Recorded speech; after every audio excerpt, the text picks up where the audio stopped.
Have you ever really wondered how a computer makes a decision, like deep down? It's not magic, not at all, it's just pure logic. Today, we're going to get our hands dirty with one of the most fundamental tools in all of computer science, the truth table. Let's dive in. So, here's our game plan. We're going to start with the super simple on or off logic that's at the heart of, well, everything digital. Then, we'll meet the logic gates, the tiny little decision makers of the computer world. After that, the main event. We're going to build our own truth tables, step by step. And finally, we'll see why this is such a powerful tool for making our tech faster and way more efficient. Okay, so before we can build anything, we really have to get our heads around the foundation. And you know, in the world of computers, that foundation is surprisingly simple. It's really just built on this one single idea that's powerful enough to run our entire digital world. I mean, it seems crazy complex, doesn't it? We're talking about everything from streaming a movie to calculating the path of a spaceship. But if you could just zoom all the way in, way past the code, past the operating system, what would you actually find? How does it all really work? Well, here's the answer. This is the big secret. Underneath all that incredible complexity, every single thing a computer does, and I mean everything, boils down to this: a simple switch that is either on or off, a 1 or a 0, true or false. That's it. The real magic isn't in that one switch, but in how we combine billions of them to make really complex decisions. And hey, this isn't just some abstract idea. It's a core part of the IB computer science curriculum. We're looking right at section A1.2.4, which is all about constructing and analyzing truth tables. That right there tells you just how foundational this skill really is. So if the computer's entire universe is just ones and zeros, how does it do anything useful with them? Well, that is where logic gates come into play. You can think of them as the tiny decision makers. These right here are your basic building blocks. And yep, they're all part of the IB syllabus. Think of them like rules. The AND gate, for example, is like a super strict bouncer at a club. It only lets you in if input A times and input B have their IDs. The OR gate, it's way more relaxed. It'll let you in if input A or input B has an ID. And the NOT gate is the simplest of all. It just flips whatever you give it. The others you see there, they're really just clever combinations or variations of these main three. Okay, with all these different gates, how in the world do we keep track of what they're all supposed to be doing? How can we possibly predict what a complex circuit is going to do? We need a rule book. And that is exactly what a truth table is.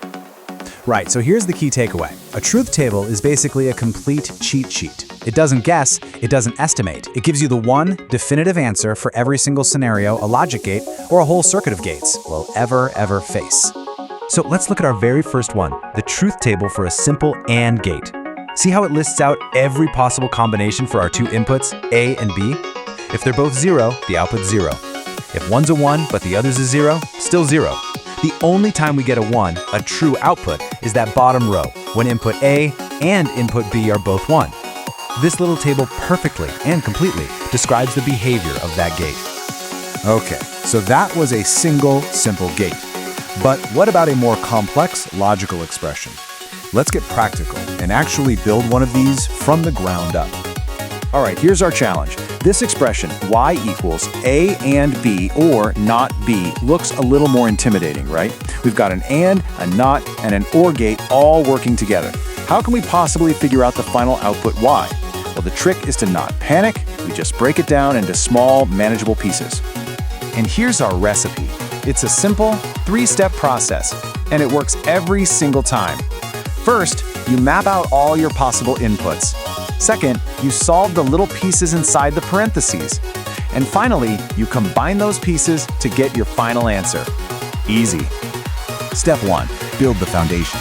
Since we have two inputs, A and B, there are really only 4 possible scenarios they can be in. Both are off, B is on, A is on, or both are on. We list every single one of these so we know we've covered all our bases. Now for step 2, where we solve the smaller bits. We're going to add a couple of temporary helper columns for A and B and for not B. Let's just do the first row. A and B are both 0, so A and B has to be 0. Not B is just the opposite of 0, so that's 1. Easy enough. Now the second row. A is 0, B is 1. A and B is still 0. Not B is the opposite of 1, which is 0. We just do this all the way down the table.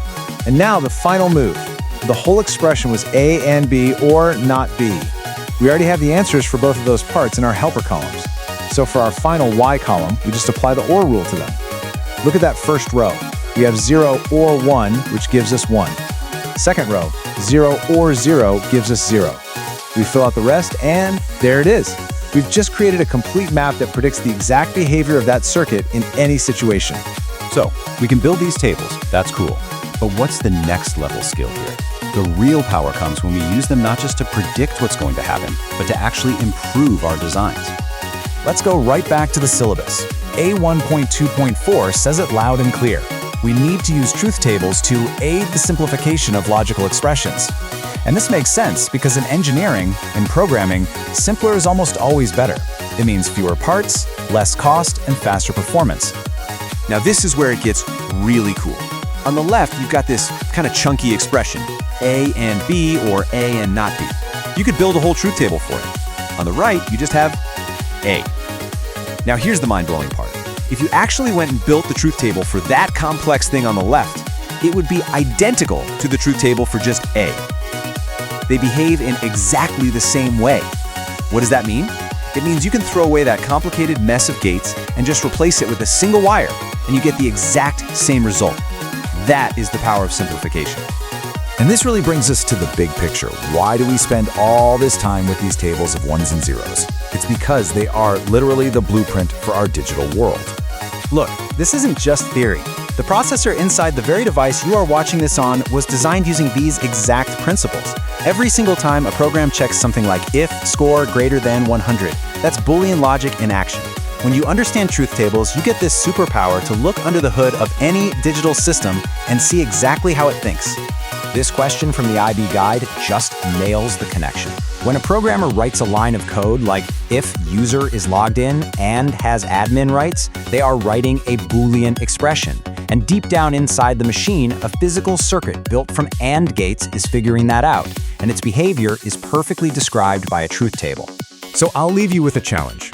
Pick any simple system around you, a traffic light, a security alarm, anything. Try to describe its rules using only true or false conditions. Because if you can describe it with logic, you can map its entire brain with a truth table.